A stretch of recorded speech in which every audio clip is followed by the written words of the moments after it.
नमस्कार मित्रों, पराशर ज्योतिष संस्थान के इस यूट्यूब चैनल पर आपका फिर से स्वागत है। मित्रों, आज जो है हम तुला के में जो बुध का गोचर होने जा रहा है इसकी चर्चा करेंगे। आप सबको पता है कि बुध आ गए हैं, बुधदेव जो है तुला में आ चुके हैं और आप सबको पता है कि लंबे गोचर के बाद अपनी मूल त्रिकोण राशि कन्या में लंबे गोचर के लगभग 2 सवा 2 महीने के गोचर के बाद ये 26 अक्टूबर को आ गए हैं यहाँ और ये 13 नवंबर तक रहेंगे। लगभग ये गोचर हो जाएगा 13 दिन और इधर 5 18 दिन का है। तो तेज गति से गोचर हो रहा है। जनरली 23-24 दिन का गोचर होता है, लेकिन तेज गति से बुध का गोचर हो रहा है। बुध मूल रूप से अस्त चल रहे हैं और इस राशि में आपको पता है कि बुध जब आए हैं उससे एक दिन पहले सूर्य ग्रहण हुआ है तुला में और इसके सामने की राशि में 8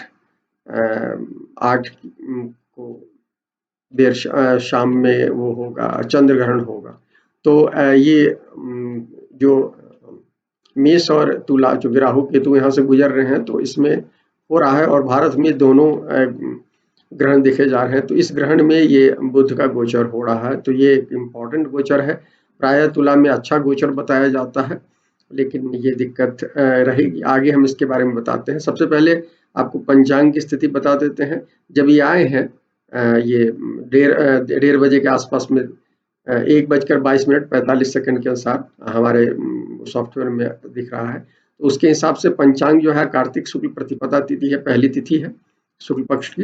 तो सूर्य इसके स्वामी होते हैं। बुधवार दिन है, बुध अच्छा दिन है। होरा भी संयोग से शुक्र का है, तो होरा और दिन का वो ठीक है। विशाखा नक्षत्र गुरु का है, ठीक है वो। और आयुष्मान योग है केतु का, ये थोड़ा सा। और बब करण है सूर्य का, तो 2 अंगों पर सूर्य का है। लेकिन इस समय हम देख रहे थे कि ग्रह जो है, ये कुंडली बनी है, 10 नंबर की कुंडली बनी है और शनि अपनी मार्गी स्थिति में बैठे हैं। अभी मार्गी हुए हैं 23 तारीख को, 2-3 दिन पहले। तो शनि यहाँ 24 डिग्री पर, 24-25 डिग्री पर बैठे हैं, 24-26 पर। तो शनि जो है मजबूत, सबसे मजबूत ग्रह है। ऐसे सडबल में सूर्य मजबूत है, तो शनि है। और ये मरकरी जो है यहाँ से 10वें स्थान पर तुला में आ रहे हैं, जो कि मकर के लिए तुला जो होता है 10वां स्थान होता है। तो यहाँ पर आ रहे हैं। मोक्ष त्रिकोण में सर्वाधिक सर्वाष्टक वर्ग के 93 अंक है, जबकि हम जब देख रहे थे कि 5 जो ग्रह हैं वो धर्मपाद में है और एक केतु जो है वो मोक्षपाद में है। तो धर्म और मोक्ष का प्रभाव ज्यादा दिख रहा है ओवरऑल यदि देखिए कुंडली पर। और इसलिए और जो लोग धर्म के अनुसार चल रहे होंगे उनके लिए निश्चित रूप से ये गोचर अच्छा होगा। अन्यथा हमने बताया कि 2-2 ग्रहण हो रहा है। प्राय हम लोग कलयुग में जीते हैं और हम सब कुछ अपने पॉइंट ऑफ व्यू से करते हैं, तो इस पीरियड में हमें बेहद सतर्क रहने की जरूरत होगी, क्योंकि ये यहाँ जो है ग्रहण के एक दिन बाद आए हैं, सूर्य ग्रहण के एक दिन बाद, और यहाँ 8 को चंद्र ग्रहण होगा और संयोग से चंद्र ग्रहण से एक दिन पहले 7 तारीख को केतु से क्रॉस करेंगे। 19 डिग्री पर केतु है, 19-20 डिग्री पर केतु पर से गुजरेंगे और उसके बाद वो सूर्य से कंबस्ट रहेंगे। जब चंद्र ग्रहण हो रहा है तो एग्जैक्टली कंबसन की स्थिति में होगी, इसलिए चंद्रमा, सूर्य और बुध, ये 3 ग्रह सर्वाधिक प्रभावित रहेंगे ग्रहण के समय में। तो इसलिए बुध जो है, हालांकि देखिए ग्रहण के समय में, सूर्य ग्रहण के समय में बुध वहाँ कन्या में थे, अंतिम डिग्री के आसपास में 29 डिग्री पर थे वो। तो वो सीधे तो बच गए थे, लेकिन 10 अंश में थे, हमने आपको बताया था सूर्य ग्रहण के संदर्भ में। लेकिन इस बार बुध जो है पूरी तरह से इसमें हो रहे हैं, तो और उससे पहले केतु के अंश से गुजर रहे हैं, तो केतु का असर तो क्लियर कट दिख ही रहा है और ग्रहण भी हो रहा है। तो इसलिए हमें इस गोचर को थोड़ा सा सतर्कता से लेनी चाहिए, क्योंकि हम लोग बहुत सारी गलतियां करते हैं। तो इस पीरियड में चूंकि बुध जो है तुला में तो अच्छे होते हैं, चूंकि अपने मित्र के राशि में होते हैं, और प्राय कुंडलियों में देखिएगा जिन लोगों का तुला में बुध होता है जन्मांक में, वो बड़े अच्छे बिजनेस पर्सनालिटी होती है। वो यदि जॉब में भी हो तो उनके निर्णय करने की क्षमता बहुत अच्छी होती है, सुमधुर होते हैं, वो निर्णयात्मक स्थिति में होते हैं। लेकिन इस बार ट्रांजिट में स्थितियां ऐसी नहीं है और इसलिए खासतौर पर नवंबर वाले पार्ट में आपको ये ज्यादा दिक्कत दिखेगा।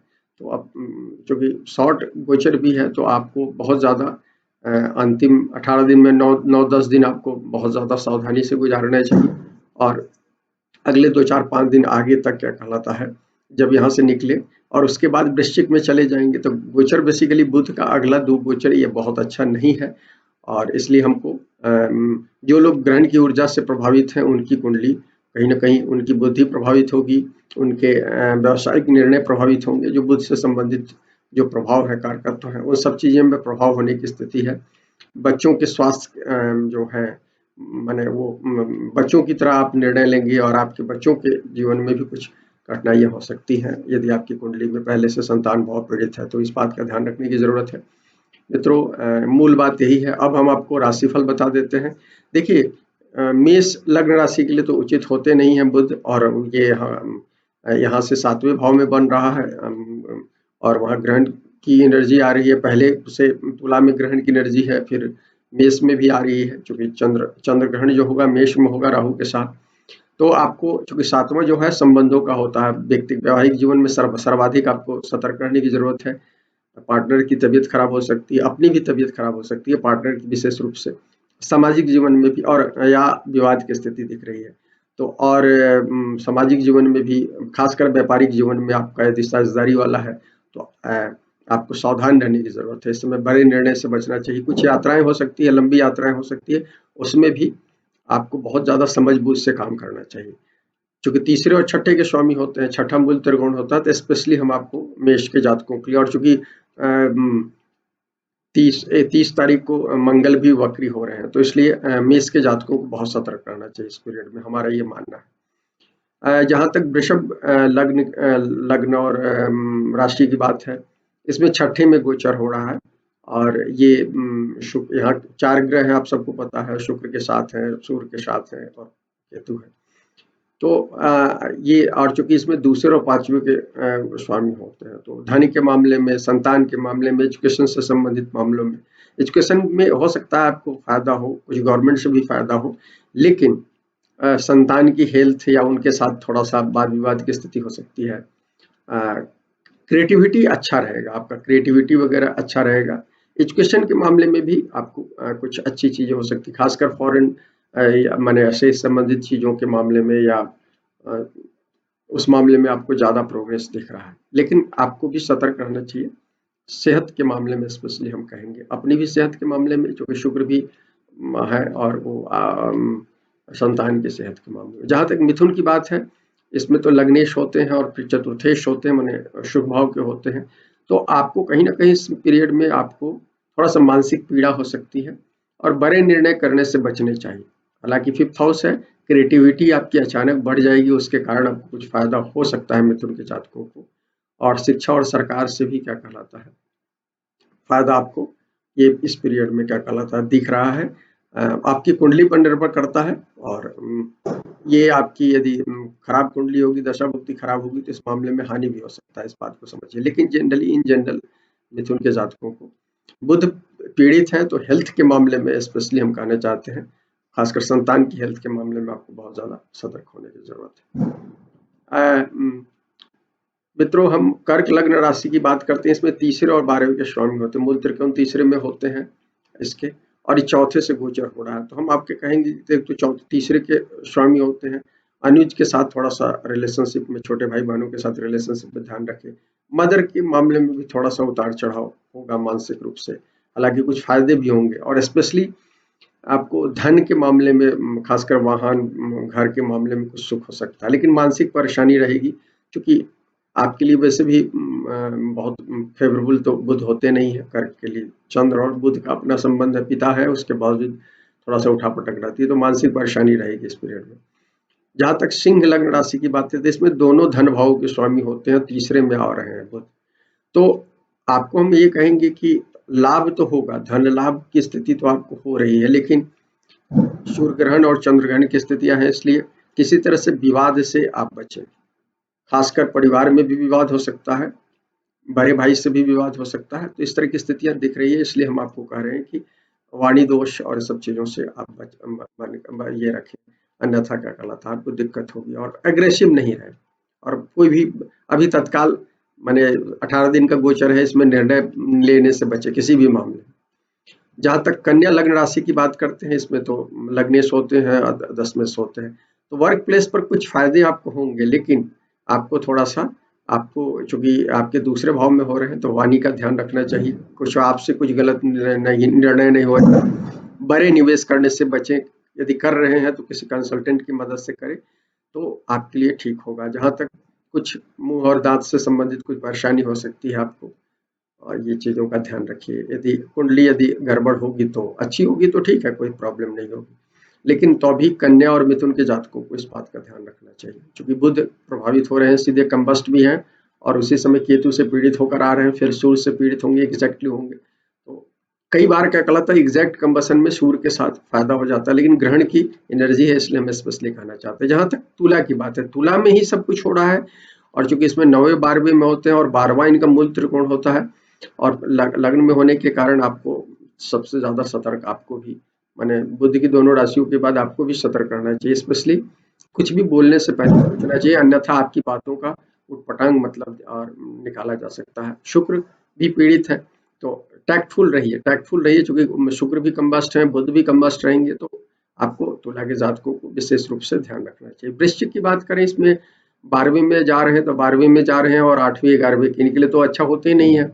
मंगल भी वो हो रहेगा, तो खर्च बढ़ा देंगे। सबसे बड़ी चीज, कुछ लोगों को विदेश से कुछ फायदा हो सकता है, लेकिन इस समय आपको थोड़ा सा दुश्मन से सतर्क रहना चाहिए। आपको थोड़ा सा आध्यात्मिक रहना चाहिए, चीजों को सर्विस ओरिएंटेशन के हिसाब से काम करना चाहिए, तो आपके लिए वृश्चिक के जातकों के लिए बेहतर होगा। जहां तक धनु की बात है, 11वीं में गोचर हो रहा है, तो 11वां अच्छा भी होता है, तो धनु के लिए, और गुरु थोड़ा सा सब चीजों से अलग है, दोनों में सूर्य ग्रहण और उसमें, तो इसलिए आपकी स्थिति तुलनात्मक रूप से ठीक रहेगी। आपको 11वें से संबंधित जो लाभ कहे जाते हैं, उस लाभ आपको मिल सकता है। जहां तक मकर की बात है, इसमें 6ठे और 9वें के स्वामी होते हैं, और ये 10वें घर में जा रहे हैं, तो 9वें का स्वामी का 10वें घर में कुछ पहलू में फायदेमंद होता है, तो दफ्तर में लाभ कुछ स्थितियां दिखेंगी आपको, अचानक कुछ आपको मिलेगा, कुछ चीजें पुरस्कार जो आपने पीछे मेहनत किया होगा। एक चीज देखिए, जब भी ग्रहण की एनर्जी होती है, तो आपके जीवन में जो पिछले वो है कर्म है, उस पर सारी चीजें डिसाइड होती है, इस बात को ध्यान रखिए। और चूंकि ग्रहण अभी के ही पीरियड में से चीजें होंगी, चंद्र ग्रहण के पीरियड से हो, तो इसलिए लाभ, इन जनरल लाभ दिख रहा है, लेकिन कई लोगों को हानि भी हो सकती है, इस बात का ध्यान रखिए यदि कर्म अच्छे नहीं है। लेकिन शनि मजबूत है आपने, और ससयोग बना हुआ है, और 10वें घर में हो रहा है बुध, तो यदि आपने अच्छे परिश्रम किए होंगे, जो करते हैं ये लोग मकर के जातकों को, तो इनके लाभ की स्थितियां दिख रही है।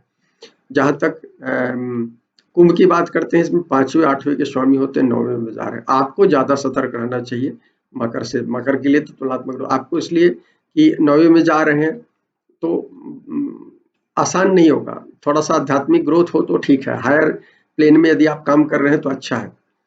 जहां तक यात्रा वगैरह के मामले में है, कुछ लोगों को बहुत फायदा होगा, कुछ लोगों को हानि होगी। चीजें मैं बताऊं, कुंभ के लिए जो इन लोगों की 7.5 चल रही है, उन लोगों को स्पेशली क्या कहलाता है, मैंने, और इस चीज का ध्यान रखने की जरूरत है। इसलिए कुंभ के जो लोगों को थोड़ा सा सतर्क रहना चाहिए। ठीक है, आपको हायर पब्लिशिंग वगैरह क्षेत्र में होंगे तो आपको फायदा होगा, या स्पीक होंगे तो सब चीज में आपको फायदा हो सकता है। जहां तक मीन की बात है, मीन में 8वें में गोचर हो रहा है, चौथे 7वें के होते हैं। देखिए, बुध जो है अच्छे तो होते नहीं ओवरऑल, और गुरु अभी वक्री है और 8वें में जल रहे हैं। धनु के लिए तुलनात्मक रूप से अच्छी स्थिति है 11वें में होने का, आपका 8वें में है, तो आप यदि 8वें भाव से संबंधित चीजों में काम करते हैं तो ठीक है, अदरवाइज आपको सतर्क रहना चाहिए। माँ की हेल्थ का, पार्टनर की हेल्थ का ध्यान रखना चाहिए, या इन लोगों से विवाद की स्थिति बन सकती है। स्वयं की सेहत में भी थोड़ा बहुत प्रभावित हो सकता है, क्योंकि 8वें से दूसरा भाव करते हैं, तो आंख वगैरह का ध्यान रखिए, मुंह का ध्यान रखिए, इसमें कुछ खान पान में थोड़े से वो रखिए, अदरवाइज आपको प्रॉब्लम हो सकती है। 5वें से संबंधित पेट की संबंधित समस्या हो सकती है। 5वें के स्वामी भी होते हैं, आपके नहीं, 5वें के स्वामी नहीं होते हैं, आपके चौथे और 7वें के स्वामी होते हैं, लेकिन आपको सतर्क रहना चाहिए। फिलहाल मित्रों, बुध के शॉर्ट गोचर की यही बातें, ये आपके बड़े ग्रहों पर सब चीजें आधारित होगी। अब क्या लग्न अच्छा होगा, राशि अच्छी है तो तुलनात्मक रूप से आपके लिए अच्छा होगा, और दशा आपकी अच्छी है तो, और नहीं दशा आपकी खराब चल रही है, समय खराब चल रहा है, तो आपको सतर्क रहना चाहिए। मित्रों, ये पसंद आया वीडियो तो लाइक करें, शेयर करें, चैनल को सब्सक्राइब करें। शुक्रिया मित्रों।